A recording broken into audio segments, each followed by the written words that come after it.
రోజైతే big boss promo release చేశారు కదా. దాంట్లో నాగార్జున గారు అయితే గత సీజన్లలో జరిగిన కాన్సెప్ట్ తో కంపేర్ చేసుకుంటే ఈ సీజన్ లో కాన్సెప్ట్ చాలా డిఫరెంట్ గా ఉంటుందని చెప్పారు. సో ఆ కాన్సెప్ట్ ఎలా ఉండబోతుంది అనే దానికి సింబాలిక్ గా కపుల్స్ ని ఎంట్రీ చేసేలాగా హీరో హీరోయిన్స్ ని అయితే గ్రాండ్ గా రిలీజ్ చేయించారు పిలిపించి. సో ఇప్పుడైతే కాన్సెప్ట్ పరంగా చూసుకుంటే గేమ్స్ ఎలా ఉండబోతున్నాయి అనేది కపుల్స్ ఎంట్రీ అన్నారు కాబట్టి గతంలో కపుల్స్ వచ్చారు, బట్ ఇన్ గేమ్ మాత్రం ఇండివిజువల్ గానే జరిగింది.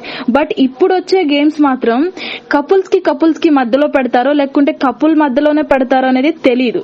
సో ఆ సీజన్లలో జరిగిన గేమ్స్ తో పోలిస్తే ఈ సీజన్ అనేది చాలా కొత్తగా ఇంట్రెస్టింగ్ గా ఉండబోతుంది అనేది టాక్ అయితే నడుస్తుంది. బట్ ఈ రోజు రిలీజ్ అయిన ప్రోమోలో మాత్రం మనకు ఆ సెట్ గానీ ఆ వైబ్ మాత్రం చాలా ఇంట్రెస్టింగ్ గా అనిపిస్తుంది. బట్ గేమ్స్ అనేది ఇంట్రెస్టింగ్ గా ఉంటుంది, ఎలా ఉండబోతుంది అనేది మాత్రం వేచి చూడాల్సిందే.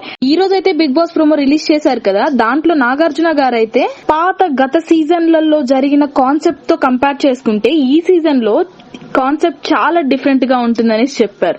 సో ఆ కాన్సెప్ట్ ఎలా ఉండబోతుంది అనే దానికి సింబాలిక్ గా కపుల్స్ ని ఎంట్రీ చేసేలాగా హీరో హీరోయిన్స్ ని అయితే గ్రాండ్ గా రిలీజ్ చేయించారు పిలిపించి.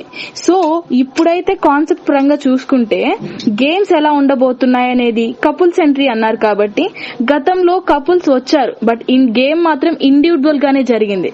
బట్ ఇప్పుడు వచ్చే గేమ్స్ మాత్రం కపుల్స్ కి మధ్యలో పెడతారో లేకుంటే కపుల్ మధ్యలోనే పెడతారో అనేది తెలీదు.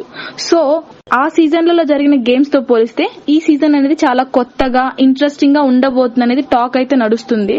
బట్ ఈ రోజు రిలీజ్ అయిన ప్రోమోలో మాత్రం మనకు ఆ సెట్ గానీ ఆ వైబ్ మాత్రం చాలా ఇంట్రెస్టింగ్ గా అనిపిస్తుంది.